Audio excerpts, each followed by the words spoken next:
Master minds commerce చదవాలనుకునే 10th inter విద్యార్థుల తొలి ఎంపిక. తెలంగాణ రాష్ట్ర రాజకీయాల్లో కవితమ్మ మరో షర్మిల కాబోతుందనేటువంటి అనుమానం తెలంగాణ సమాజం నుంచి వస్తుంది. ఎందుకంటే ఈ పంచాయతీ కుటుంబ పంచాయతీ, రాజకీయ వారసత్వ పంచాయతీ, ఆస్తుల పంచాయతీ ఎందుకు ఆల్ ఆఫ్ సడన్ గా కవిత గారు అమెరికాలో ఉన్నప్పుడు మే 2వ తారీఖున రాసినటువంటి లేఖ ఇంతగా ప్రజల్లో చర్చనీయాంశం అవుతుందంటే ప్రజల ఆలోచనలో ఒక అర్థం కనబడతా ఉంది స్పష్టంగా. టీఆర్ఎస్ పార్టీ చేసినటువంటి ప్లీనరీలో తన రాజకీయ వారసులు కేటీఆర్ అని కేసీఆర్ చెప్పకనే చెప్పిన సందర్భంలో కవిత కాంగ్రెస్ ఫోల్డ్లోకి ఏమైనా వెళ్ళినటువంటి అవకాశం కనబడుతుందా? రాష్ట్ర ముఖ్యమంత్రి గారితో లేదా రాష్ట్ర ముఖ్యమంత్రి గారే కావాలని కవితతోటి ఉత్తరాలు రాయించినారు. ఎందుకంటే కవిత ఉత్తరం రాసిన 2వ తారీఖు రోజే ఈ ఉత్తరం కాంగ్రెస్ పార్టీకి సంబంధించిన ఒక టీవీ ఛానల్లో ఒక పేపర్ లోపల ప్రముఖంగా కనిపించింది. ఈ పరిణామాల తర్వాత కేటీఆర్ గారు హరీష్ రావు గారి ఇంటికి వెళ్ళడం, బాబా బొమ్మరుదులు ఇద్దరు ఒకటనేటువంటి ఒక మెసేజ్ ని బయటికి పంపడం, తనను ఒంటరి చేస్తున్నారు, బయటికి పంపిస్తున్నారు అనేటువంటి ఆలోచన వచ్చిన తర్వాత కవిత తప్పనిసరి పరిస్థితులలో కాంగ్రెస్ ఫోల్డ్లోకి పోయిందేమో అనేది తెలంగాణ ప్రజల అనుమానం. ఇక భారతీయ జనతా పార్టీ గురించి, మా పార్టీ గురించి కవిత మాట్లాడడం ప్రజలలో జరుగుతుందే వాస్తవాన్నే కవిత చెప్పింది. ప్రజలలో భారతీయ జనతా పార్టీ రోజు రోజుకు బలపడుతుంది. వచ్చే ఎన్నికల తర్వాత భారతీయ జనతా పార్టీ రాష్ట్రంలో అధికారంలోకి రాబోతుంది. ఈ విషయాల్ని దృష్టిలో ఉంచుకొని భారతీయ జనతా పార్టీ, బీఆర్ఎస్ రెండు కలిసి ఏదో చేయబోతున్నాయని ప్రజల్ని నమ్మించుతుంది. పోయిన ఎన్నికల కంటే ముందు పిసిసి అధ్యక్షుడిగా ఏ ప్రయత్నాలను అయితే రేవంత్ రెడ్డి గారు కొనసాగించారో ఈ రోజు ముఖ్యమంత్రిగా కవితను మరొకసారి ఎట్లా పావుగా వాడుకుంటున్నారేమో అనేది తెలంగాణ సమాజం ఆలోచిస్తుంది. నాకున్నటువంటి అనుమానం కానీ, నాకున్నటువంటి సమాచారం కానీ, ముందు కవితతో పార్టీ పెట్టిస్తారు, తర్వాత వచ్చే ఎన్నికలకు వచ్చేసరికి కవిత షర్మిల గారిలాగా కాంగ్రెస్ పార్టీ అధ్యక్షురాలు లేదా కాంగ్రెస్ పార్టీతో పొత్తు పెట్టుకోవడమే చేస్తారు. ఇది గతంలో ఈ రాష్ట్ర రాజకీయాల లోపల ఇట్లాంటి ఒక ప్రయోగం చేస్తే బాగుంటుండే అని నేను చెప్పలేదు. టీఆర్ఎస్ సిద్ధాంతకర్త అని చెప్పుకుంటే ఆయన మొన్న ఒక టీవీ ఛానల్లో చెప్తారు, 2018 ఎన్నికలప్పుడు కేసీఆర్ హరీష్ రావు తోటి ఒక పార్టీ పెట్టిస్తే మంచిగుంటుండే, ఆ పార్టీని ఎన్నికలు అయిపోయినాక మళ్ళీ మెర్జ్ చేసుకుంటే బాగుంటుండే అనేది టీఆర్ఎస్ పునాది నేనే అని చెప్పుకునేటువంటి ఒక సిద్ధాంతకర్త మొన్న ఒక టీవీ ఛానల్లో మాట్లాడుతుంది. వీటన్నింటినీ క్రోడీకరించి చూసినప్పుడు కవితని కాంగ్రెస్ నడుపుతుందా, కవితని రేవంత్ రెడ్డి గారు నడుపుతున్నారా, కవిత మరో షర్మిల కాబోతుంది అనేటువంటి అనుమానం అయితే చాలా స్పష్టంగా తెలంగాణ సమాజం ముందుంది. కవిత చెప్పినా, కేసీఆర్ చెప్పినా, మీడియా మిత్రులు చెప్పినా భారతీయ జనతా పార్టీ ఈ రాష్ట్రంలో బలపడుతుంది, భారతీయ జనతా పార్టీ ఈ రాష్ట్రంలో అధికారంలోకి రాబోతుంది అనేటువంటి విషయాన్ని టీఆర్ఎస్ కవితనే చెప్పకనే చెప్పినట్టు మేము భావిస్తా ఉన్నాం. 2వ తారీఖు వస్తే 22వ తారీఖు వైరల్ అయిందంటే కొంచెం బాధాకరమైనటువంటి విషయం అది. అంటే తండ్రి మధ్యలో సంయోగం కుదరలేదా, అంటే సంభాషణలు కుదరలేదా, లేదంటే వాళ్ళిద్దరే కలిసి డ్రామా ఆడి బయటికి రిలీజ్ చేసిండ్రా అనేది అది వాళ్ళది అది పార్టీ అంతర్గతంగా చర్చ జరగాల్సింది. కానీ అందులో 2 ముక్కలు కాంగ్రెస్ గురించి మాట్లాడితే మొత్తం 200 మంది మీడియా మాయంబడి పడ్డారు. మేము ఏం సమాధానం చెప్పాలో మాకు అంటే వాళ్ళ దగ్గర ఉన్నటువంటి అంతర్గత పోరుకి మేము ఆన్సర్ చెప్పాలంటే కొంచెం మాకు అవసరం లేనటువంటి సబ్జెక్టు. మీరు హరీష్ రావు దగ్గర పోయి గట్టిగా అడగండి, ఏందయ్యా మీ మామ నిన్ను కేర్ చేస్తలేడు, తీసి పడేసినట్ల పాలల్లో నుంచి ఈగ తీసి పడేసినట్ల, మజ్జిగలో నుంచి ఈగ తీసి పడేసినట్ల తీసి పడేసే కవిత ఏందమ్మా, నేను పోరాటం చేస్తే, జాగృతి పెడితే, ధర్నాలు చేస్తే, అరెస్టులు అయితే, లాస్ట్కు వ్యాపార పరంగా జైలుకు కూడా పోయేసి వస్తే, అన్నీ చేస్తే అని నువ్వు బాధ వెళ్ళబూచుకున్నావు ఎన్నోసార్లు. అయినా నిన్ను కూడా మీ నాయన డెక్తలేడా, మీ అన్న డెక్తలేడా, ఎందుకు ఈ లేఖలు బయటకు వచ్చి నీ అమ్మగాలని అడిగితే బాగుంటుంది. ఇది వాళ్ళ కుటుంబానికి సంబంధించినటువంటి లేఖ కాదు అని చూపించడం ప్రయత్నం చేసారు వాళ్ళు. ఆ ప్రయత్నంలో నిన్న నుంచి మీడియాలలో చక్కర కొడుతున్నది. అంటే ఏదైనా చిన్నది కావాలి, చీమకాలు ఎంత దొరుకుతుంది అని కొండంత రాద్ధాంతం చేయడం మీడియాకి అలవాటు. నేనంటే అది అలవాటైనా కూడా ఇదేంది వాస్తవాలు తెలవాల్సినటువంటి అవసరము జనాలకు ఉంది, మీడియా దాన్ని బయట పెట్టాల్సినటువంటి బాధ్యత కూడా ఉంది. దాన్ని నేను యాక్సెప్ట్ చేస్తా. కవిత నిన్న రాసినటువంటి లేఖ అని అంటారు, 7 పేజీలు అంత ఓపిక ఎక్కడుందో నాకు అర్థం కాలేదు. కానీ ఈ కాలంలో ఏమన్నా ఉంటే ఫోన్లో టకటక టైప్ చేస్తాము, లేదా సిస్టమ్ ముంగల కూర్చుంటాయి. ఆమె వెల్ ఎడ్యుకేటెడ్ అయినా కూడా దాన్ని ఈ విధంగా లేఖ రాసి స్వయాక్షరాలతో రాసిన అని చెప్పి దాన్ని వైరల్ అవుతున్నట్టుగా నిన్నంతా మొత్తం అన్ని ప్రైమ్ ఛానళ్ళల్లో అది రావడము అనేది చూసిన తర్వాత అందులో ఉన్నటువంటి సమాచారము కార్యకర్తలని బూస్టింగ్ ఇవ్వడం కోసమో అంటే లేదు మేము కూడా మీ గురించి ఆలోచిస్తున్నాము అని చెప్పడమో, ఎందుకంటే వాళ్ళ సభ తర్వాత తుస్సుమన్నదని అందరికీ తెలుసు. ఆ సభ కాంగ్రెస్ని తిట్టడం కోసమే పాపం 200 కోట్లు ఖర్చు పెట్టుకున్నారని మేము ఆ రోజు కూడా చెప్పినాం. ఈ రోజు అది నిజమైంది, వాస్తవం. ఎందుకంటే ఆమె రాసినటువంటి మాటల్లో కొన్ని నిజాలు కూడా ఉన్నాయి. 2001 నుంచి నీతో ఉన్న వాళ్ళని ఎవరినైనా మాట్లాడిచ్చేది ఉండే, వాళ్ళకి దగ్గర అయ్యేది ఉండే, వాళ్ళతో మాట్లాడేది ఉండే అని అంటే ఇవన్నీ వాళ్ళ అంతర్గతంగా చర్చలు జరుగుతున్నట్టున్నాయి. పార్టీలలో అక్కడక్కడ గ్రూపులు కూర్చొని డిస్కషన్ చేస్తున్నట్టున్నారు ఎక్కడికక్కడ క్యాడరు. ఆ క్యాడర్ అందరినీ మేము ఒకజాల కూసబెట్టి నిజము అని చెప్పినా కూడా వాళ్ళు నమ్మరు. ఈ విధంగా నేనే మా డాడీకి మీ గురించి చెప్తున్నా అని చెప్పడం కోసమే ఇది పెట్టినట్లు కనబడుతుంది.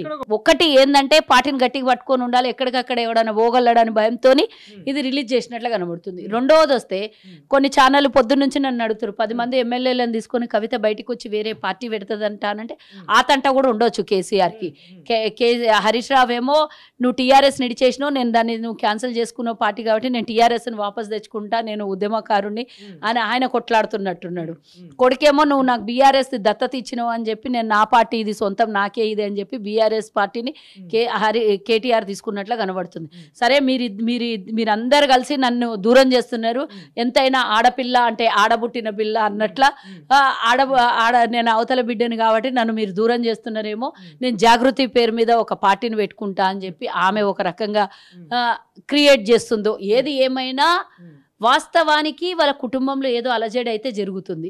అది ఇంటర్నల్గా వాళ్ళకు జరిగేటటువంటి అలజడా, లేకపోతే బీజేపీ ప్రభావం ఇంటర్నల్గా వాళ్ళ మీద పడుతుందా అంటే పబ్లిక్ని కన్ఫ్యూజ్ చేసే ప్రయత్నంలో ఉన్నారు వీళ్ళు. హరీష్ రావుకి ఏదో జరిగిందని చెప్పి ఆయన పరామర్శ కోసం పోతే దాన్ని ఒక గంట సేపు కూర్చొని డిస్కషన్ చేసిండు కేటీఆర్ అని చెప్పేది, అది బయటకు వచ్చిండు. ఆయన ఏమైనా మాట్లాడిండా? ఆయన మాట్లాడలేదు. అది లోపల ఏం జరిగిందో మనకు తెలియదు. బావ మరుదులు ఆస్తుల లెక్కలు తేల్చుకున్నారో, లేకపోతే నువ్వు ఒకవేళ నకరా లెక్క దొబ్బినో అంటే మా నాయన హయాల్లో నీకు ఎంతెంత దోపిడీ చేసి ఇచ్చిండో అదంతా మళ్ళీ బయటికి కూస్తాం బిడ్డ అని బెదిరించి వచ్చిండు. లేదా హరీష్ రావే కేటీఆర్కి ఒక అల్టిమేటం ఇచ్చిండు, బిడ్డ మీ అందరు సంగతి చెప్తా, నేను బయటికి పోతున్నంటే 10 మంది ఎమ్మెల్యేలని గుంజుకొని పోతా, అప్పుడు మీ దోలు తీరుతుంది, నువ్వు నేను చెప్పిన నా ఫోటోలు వేయకుండా నన్ను రోడ్డు మీద నిలబెట్టించి ట్రాఫిక్ పోలీస్ లాగా వాడుకున్నారు, మీరు మీ సంగతి చెప్తా అని ఆయనకు అల్టిమేటం ఇచ్చిండు.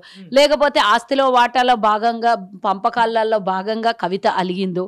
నేను ఒక వీడియో చూసిన, కవిత వంచిచ్చినాక ఇంట్లో ఉన్నాడు కదా ఇంకొకడు హ్యాపీరావు, ఇంకోడు మధ్యలో ఆస్తుల తగాలలో వాడోడు ఉంటాడు కదా, ఆయనకు బాగా కేసీఆర్ దగ్గరుండి కేసీఆర్ బాగా వాటా ఇచ్చిండేమో, అంటే వాటా మీన్స్ పబ్లిక్ పైసా, ఆయన ఆస్తిలో నుంచి ఆయన వారసత్వంగా వచ్చిన డబ్బు కాదు, పబ్లిక్ దగ్గర నుంచి దోపిడీ చేసి రక్తం పిండి వసూలు చేసిన డబ్బుని అక్కడ ఏమన్నా ఈ అది సంతోష్ రావు ఆస్తుల పంపకాలలో బయట కనబడ్డాడు కదా, ఎప్పుడు కూడా బయటపడ్డాడు. మామ అవుతాడా, బాబాయో పెద్దనాన్న అవుతాడు, పెద్దనాన్న చెప్పులు మోసినా కూడా బయట కనబడ్డాడు.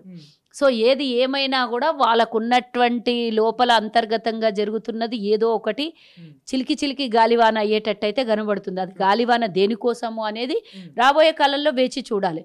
ఒకవేళ వాళ్ళు నిన్న ఆమె లేఖలో ఒక మాట అన్నది, కవిత ఏమన్నది, బీజేపీ కాంగ్రెస్కి ఆల్టర్నేట్గా కనబడుతుంది అన్నది. అంటే ఇది పొగడత కోసమే బీజేపీ చేయించినటువంటి డ్రామానేమో. ఇప్పుడు బీజేపీని డైరెక్టర్ ఇండైరెక్ట్ పొగిడింది కదా, మాట్లాడలేదు అని అంటే ఏంది ఇది సమస్య, పబ్లిక్ అనుకుంటారు కదా. ఆమె విషయంలో కానీ ఈరోజు జరుగుతున్నటువంటి ఇష్యూస్ మీద వాళ్ళ నాయన కానీ తమ్ముడు కానీ అన్న కానీ బావ కానీ ఎవరు మాట్లాడట్లేదు. ఎందుకు మాట్లాడలేదు అనేది వాళ్ళ కార్యకర్తల నుంచి వచ్చిన ప్రతి క్వశ్చన్ ఆమె అక్కడ పెట్టింది. నేను నా కొడుకు ఆదిత్య గ్రాడ్యుయేషన్ సెరమనీ పూర్తి చేసుకొని అమెరికా నుండి వచ్చే లోపల మరి ఏదో లేఖ లీక్ అయిందని చెప్పి గత 2-3 రోజులుగా చాలా హంగామా నడుస్తున్నట్టుగా తెలుస్తా ఉన్నది. మరి ఈ సందర్భంగా నేను చెప్పదలుచుకున్నది ఒకటే, 2 వారాల క్రితం నేను గౌరవనీయులు పెద్దలు కేసీఆర్ గారికి ఒక లేఖ రాయడం జరిగింది. నేను ఈ విధంగా కేసీఆర్ గారికి ఇదివరకు కూడా నా ఒపీనియన్స్ ఎప్పుడున్నా కూడా లేఖ ద్వారా చెప్పడం జరిగింది. అయితే ఈసారి నేను మొన్ననే చెప్పున్నాను, కుట్రలు కుతంత్రాలు జరుగుతూ ఉన్నాయని. నేను చెప్పిన కొద్ది రోజుల్లోనే మరి నేను అంతర్గతంగా కేసీఆర్ గారికి రాసినటువంటి ఉత్తరం బహిర్గతం కావడం అన్నది, ఇది మరి ఏం జరుగుతుందో అన్నది పార్టీలో ఉన్నటువంటి మనందరం తెలంగాణ ప్రజలందరూ కూడా ఆలోచించుకోవాల్సినటువంటి విషయం. నేను వేరే ఏం విషయాలు చెప్పలేదు. నేను కేవలం పార్టీలో ఉండేటటువంటి అన్ని స్థాయిలో ఉన్నటువంటి నాయకులందరూ అనుకుంటున్నటువంటి విషయాలు. దాదాపు సగం తెలంగాణ నేను ఈ సందర్భంగా ఈ మధ్యలో టూర్ చేసినటువంటి సందర్భంలో తెలంగాణ ప్రజలు అనుకుంటున్నటువంటి విషయాలను మాత్రమే నేను పెద్ద ఎత్తున చెప్పడం జరిగింది తప్పితే నా పర్సనల్ ఎజెండా ఏమీ లేదు. నాకు వ్యక్తిగతంగా ఎవరి మీద ద్వేషం లేదు, ఎవరి మీద ప్రేమ లేదు. కానీ నేను రాసినటువంటి లేఖ చాలా అంతర్గతంగా పార్టీలో మా నాయకుడికి రాసినటువంటిది. అటువంటిది బహిర్గతమైందంటే మరి దాని వెనుక ఉన్నది ఎవరు అన్నటువంటిది ఆలోచించుకోవాల్సినటువంటి సందర్భం.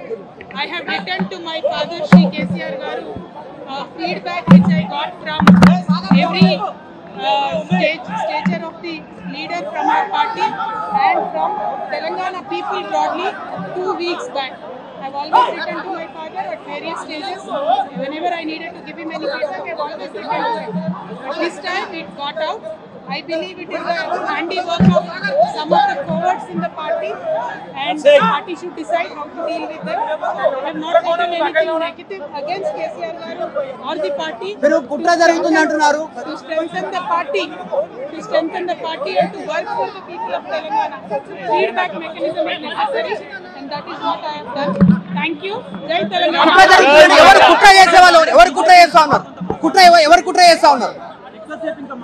కేసీఆర్ గారు దేవుడు కానీ కేసీఆర్ గారి చుట్టుకొని దయ్యాలు ఉన్నాయి. వాళ్ళ వల్ల చాలా నష్టం జరుగుతున్నది. పార్టీలో ఉండేటటువంటి నాకు, నేను కేసీఆర్ గారి కూతుర్ని, అంతరంగికంగా నేను రాసినటువంటి లేఖనే బయటికి వచ్చిందంటే మరి ఇతర సామాన్యుల సంగతి, ఇతరుల పరిస్థితి ఏంటి పార్టీలో అనేది ఇవాళ చర్చ జరగాల్సినటువంటి అవసరం ఉన్నది. దానికోసమే ఇవాళ నేను మీతో మాట్లాడుతూ ఉన్నాను. రెగ్యులర్గా నేను ఇచ్చిన ఫీడ్బ్యాక్ అందులో స్పెషల్ ఏం లేదు. ఏ మీటింగ్ అయినా ఏదైనా కూడా నేను సార్కి ఇస్తానే ఉంటాను. కానీ ఈసారి ప్రత్యేకించి బయటికి రావడం అన్నది నేను బాధాకరంగానే ఉన్నది. అయితే ఈ లేఖ, ఈ విషయం అంతా చూసుకొని కాంగ్రెస్ బీజేపీ పార్టీలు బాగా సంబరపడుతున్నట్టున్నాయి. కోతి కొబ్బరికాయ దొరికినట్టుగా ఏదో బీఆర్ఎస్ పార్టీ ఆగమైంది, కేసీఆర్ గారికి అంత సీన్ లేదు. మా నాయకుడు కేసీఆర్ గారే. కేసీఆర్ గారి నాయకత్వంలోనే తెలంగాణ బాగుపడుతుంది, ముందుకు పోతుంది. అందులో ఎటువంటి అనుమానం లేదు. కేసీఆర్ గారి నాయకత్వంలోనే బీఆర్ఎస్ పార్టీ కూడా ముందుకెళ్తుందని చెప్పి నేను బలంగా